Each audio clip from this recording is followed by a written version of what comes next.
Hello there and welcome to JJ Painting. I am JJ and today we're going to be talking all about starting your own Space Marine chapter part 2. So one of the things about this video is very much leading on from the video we did last year, which was all about the inspiration behind custom chapters, some of the ideas that you might want to bring to the table with them, and the things that influence you in starting it. And I also did a video which was all about how to finish your army, and that could apply to Space Marine, Stormcast, Sylvaneth, and Seraphon, and those are just the S's. There's so many more options. This is all about how to get your concept onto the table, fully painted, and in a way that's usable and enjoyable for you. So by the end of this guide, you will have all of the tools that will at least give you a custom colour scheme, a starting point for your chapter tactics, and a playstyle that will hopefully suit you. And even if one of those things doesn't quite work out, you will have the rest, and it's meant to be modular. So you can move around this way of working, and you can find new things to add or move, so you're not stuck with one thing. Wonderful. So, without further ado, let's crack on. There's a joke that's been going around for as long as I've been in the hobby. Everyone that plays Space Marines will at least try to start their own chapter, and everyone that plays Space Marines will think about getting an entire chapter. Now, I'm not going to talk about just the logistics of getting your own chapter on this video, because that's just bonkers, but we are going to talk about starting your own chapter. Now, as I said already, this will be combining ideas from previous videos I had, such as the how to finish your army chapter and how to inspire your own chapter video that I did last year. Now, one of the first things to carry on from that is that video was very much about the things that inspire you to start a chapter. Those weren't necessarily the practical steps, and this video very much is those practical steps. But to refer back to that video quickly, I think it's important to remember the ideas and inspirations you have for starting your own chapter, because those will be the things that will keep you going throughout creating this chapter, figuring out your colour scheme, and building your army around those ideas. And those ideas, like I said in that video, can change and shift, and they don't necessarily have to be fixed to what's come before. You can try things for yourself if you want to, and that is absolutely fine, because it is, after all, your chapter, your project, and it's your way to express yourself through your Space Marines, if you are so inclined. But once you have your inspiration and you have your ideas as to what you think your Space Marines are meant to mean to you, the first practical step I would always recommend is have a quick look at your playstyle. If you're new, you may not know what your playstyle is just yet, and that's something which is absolutely fine. You don't have to have a completely fixed idea as to how you play if you're new. That will probably change the longer you're in the hobby for and the more games you play. But if you are used to playing 40k, then you've probably got a fairly good idea as to what your playstyle is, especially if you've got multiple armies, and I've seen this many times where you will find people who have armies across different things in both 40k and Age of Sigmar, and in both cases they'll have armies that are fairly similar in a lot of ways. Now, what you need to do first of all is figure out what your playstyle is if you have one. There are a few categories that I think the majority of people's playstyles tend to fall into, and here's where they fall. So first of all, infantry brigades. Do you flood the board with infantry models? And this can be both for combat and for assault. Do you like to tank rush your opponents with lots of armoured vehicles with all their heavy guns? Do you use large numbers of characters nowadays, so a company of heroes style, where you have captains, lieutenants, along with librarians and chaplains, and other things which are now characters such as company champions, apothecaries, and ancients, but you have those in multiples when you're playing the game?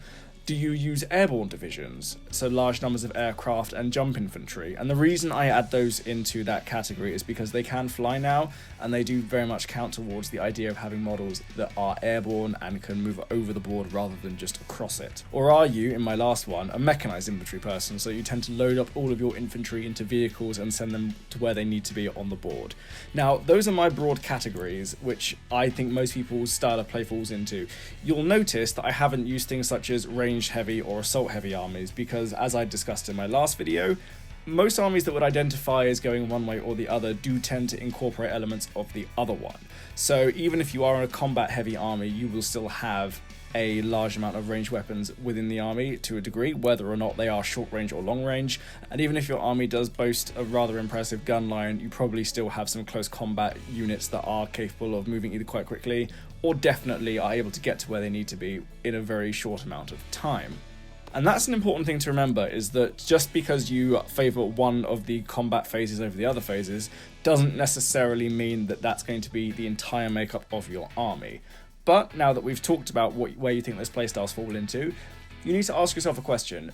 If you have one of those which fits into that list, are you going to stick with it, or are you going to change it? So for example, if you like large amounts of infantry, would you rather move into tanks and heavy weapons? If you use companies of characters, would you rather change that out for having mechanized infantry, for example? These are the important things to consider when you get to the first stages of starting your chapter, and I think a lot of these things can even be reflected and influenced by your own inspirations. So if you do have an army idea that it seems to lean more towards one playstyle or another, then feel free to use that as your inspiration. But if not, take a moment to think about this, because this is an important step. One of the most important things about the longevity in any army is making sure it's an army that you're going to want to play when you finish building it, painting it, and everything else that comes with that. It's very easy, as I've said in previous videos, to get lots of models, build them all up, maybe even spray them if you're particularly observant, and then you've got lots of models, some of which may be painted, some of which may not be painted, and all you're going to have is an army that you'll play for a couple of games, realise it's not for you, and then never want to touch again. So this is why a bit of forethinking needs to go into this, just so that you get yourself an army that you're going to want to get the most out of, and this is the first step to that. This leads me on to my next point, and that is picking your chapter tactics, because this can definitely help influence which way you want to go. The chapter tactics, I think, are at their best ever, and in fact I'd say that they are probably the finest chapter tactics we've ever had. I remember back in 5th edition when we had no chapter tactics unless you took one specific character from a smattering of the first founding chapters, and that was all you got. The only army that could arguably be said, and this is a tangent, to have their own chapter tactics were Space Wolves, but that was only because their codex was so different to what the Space Marines, Blood Angels and Dark Angels had that they felt like their own army, which was almost separate to the rest of the Space Marine range. But now, thankfully, we don't just have chapter tactics for the 9 first founding legions and a couple of the second foundings, we have completely unique chapter tactics which lets you customize your chapter to your heart's content. And I think that's worth noting there for a second, because it's the most freedom Space Marine players have had in about 15 years or so to use their armies the way they want.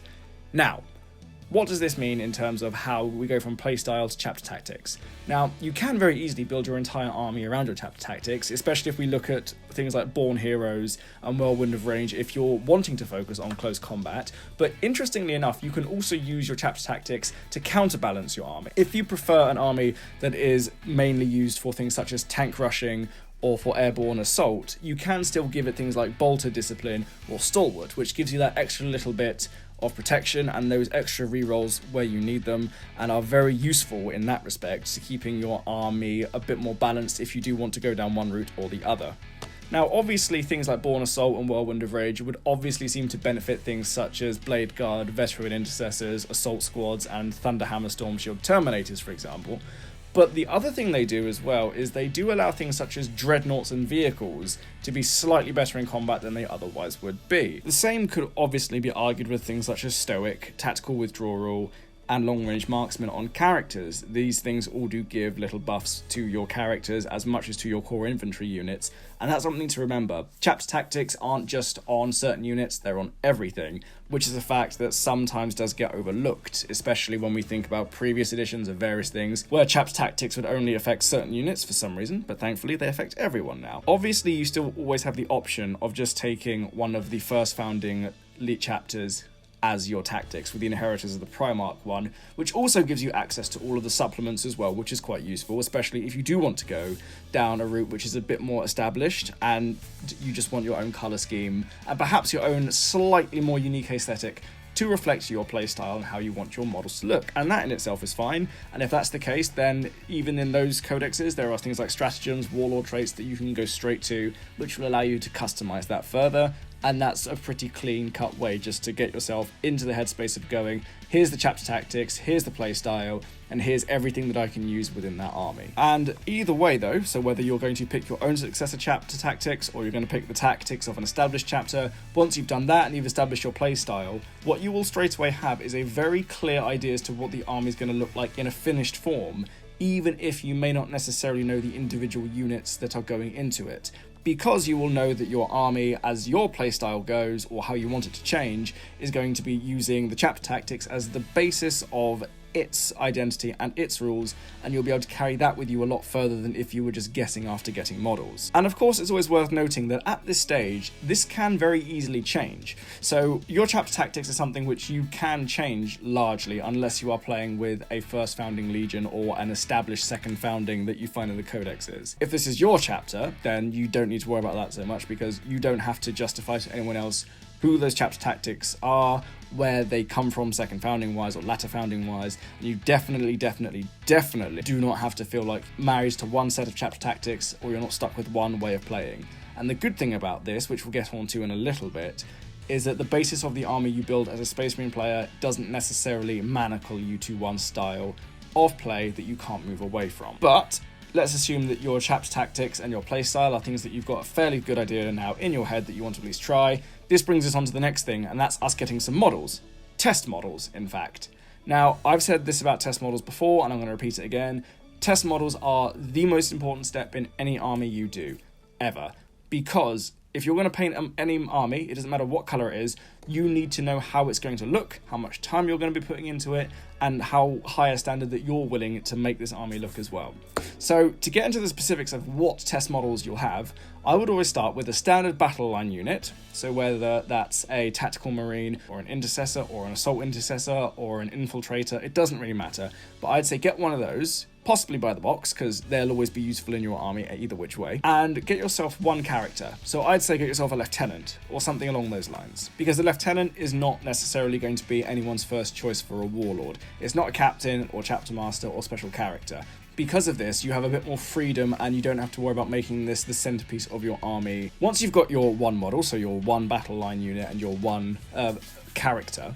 And also, as a side note, you can use things like ancients for this as well, and maybe even a chaplain. I know that chaplains and librarians are a bit more prescriptive because they have a set armor color of blue and black respectively, but you can still do this with them, and you can use them to experiment with color schemes if you want to go a different way with that. But I'd say stick with lieutenants, just because they're a slightly easier and overall slightly safer option to go with, especially when you're just starting out. And when you start picking your colors for your color scheme, the first thing you need to remember with your battle line model is this model should be the base level, the base standard that your entire army will look like. So it doesn't matter if it's an assault marine, a tactical marine, or a terminator.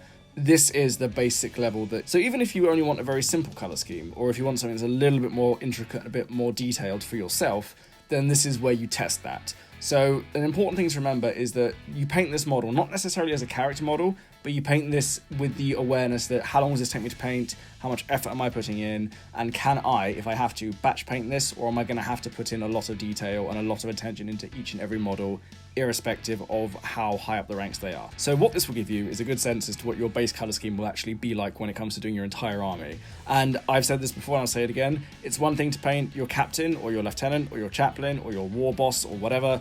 It's another thing entirely to paint 30 orcs or 20 tactical marines or 20 guardians. That's where I feel one of the biggest disparities for most people come, because painting those core units, the core units, a fully painted unit of them look great, but my god, they take a while. Anyone who's ever painted a large army will know this, but it's important that you know that you are going to be able to finish them when you start them. So once you've got your test colour scheme and you look back at your basic unit, and you will know for yourself whether or not this is a colour scheme that you can stick with.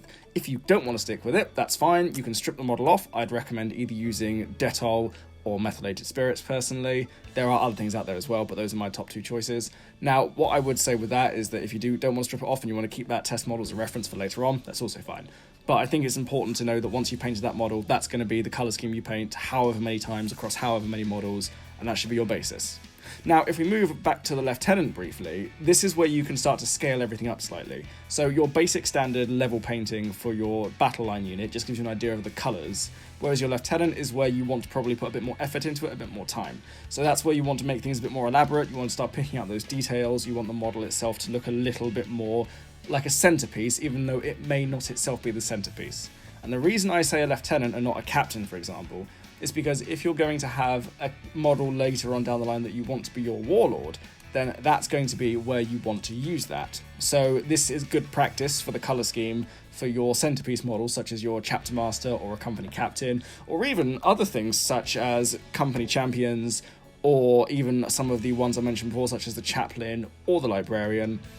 or other models of that caliber, where you are prepared and you feel ready within yourself to tackle more detailed and more intricate models. This is where you do that. And also, as a side note, this is a good place to figure out how you want your armor's coding to look like as well. And I don't mean that in a computerized sense, I mean that so your honors demarcate your models as veterans of certain campaigns, what colors you want to use for that. So if you want your trims to be gold or silver, which is quite traditional, then that's the place to start figuring that out. If you want to use different colors, this is a good place to start figuring that out as well.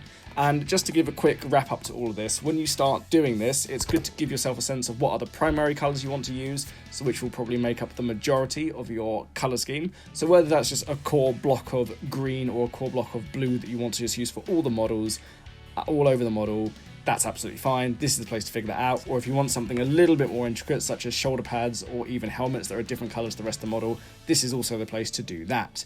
And then you think of your secondary colors, which I personally think should always contrast with your primaries. So if your primaries are quite dark, make your secondaries a bit lighter, or vice versa, just so that you've got a bit more distinction on your models and across your army, so that you know that when you look at them, you're going to get an interesting color scheme that you're going to be interested in painting, and is going to look interesting on the board when it's finished. So that brings us quite roundly to the end of the test model section. And I know that was quite a long section as well, but I feel that this is really the make or break for a lot of people when it comes to creating their own chapters. Color schemes matter, and creating a color scheme that you like, as I mentioned, but also a color scheme that you're going to be willing to paint is equally as important, just so that it doesn't matter if you're painting one squad or an entire battle company, you know in yourself you can do it.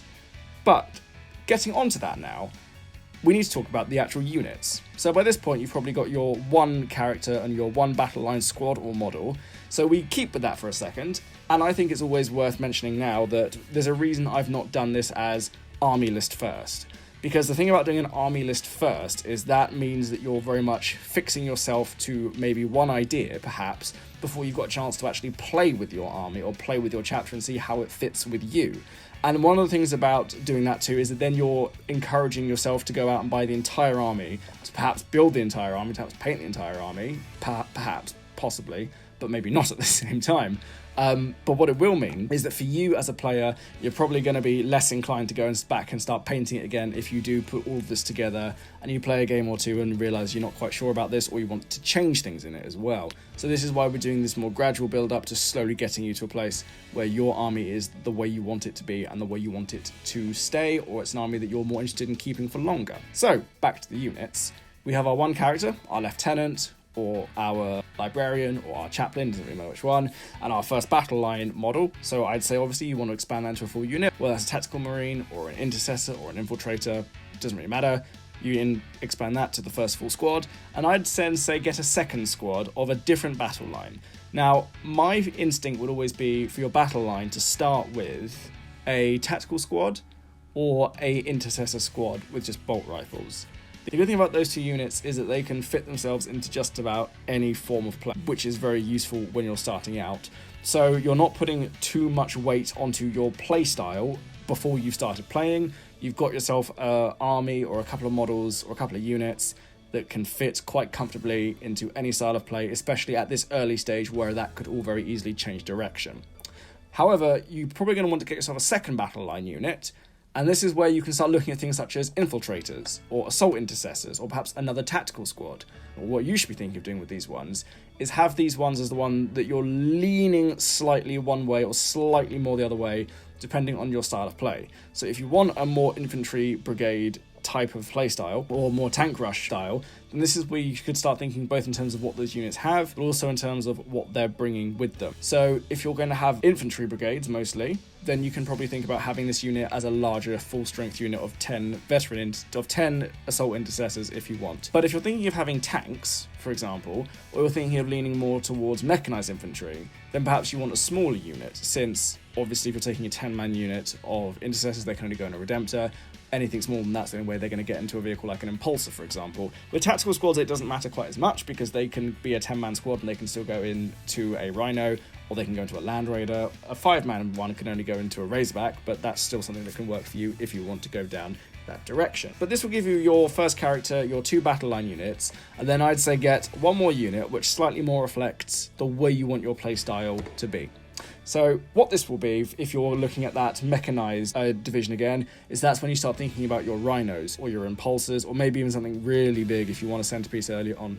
I mean, you can if you want. Go for a Land Raider, I wouldn't recommend it. I'd recommend one of those two first, and then start thinking about those vehicles and how that plays in that respect if you're thinking of mechanized infantry. If you're thinking of a tank rush army, then obviously there are things such as Predators and Gladiators and other combat tanks that you can take. And then of course for airborne divisions, this is probably one of the easier ones. You can get something like a Storm Raven or one of the Storm Talon variants, or you can just get a unit of Inceptors or an Assault Squad, because those do still very much count as airborne because they can fly.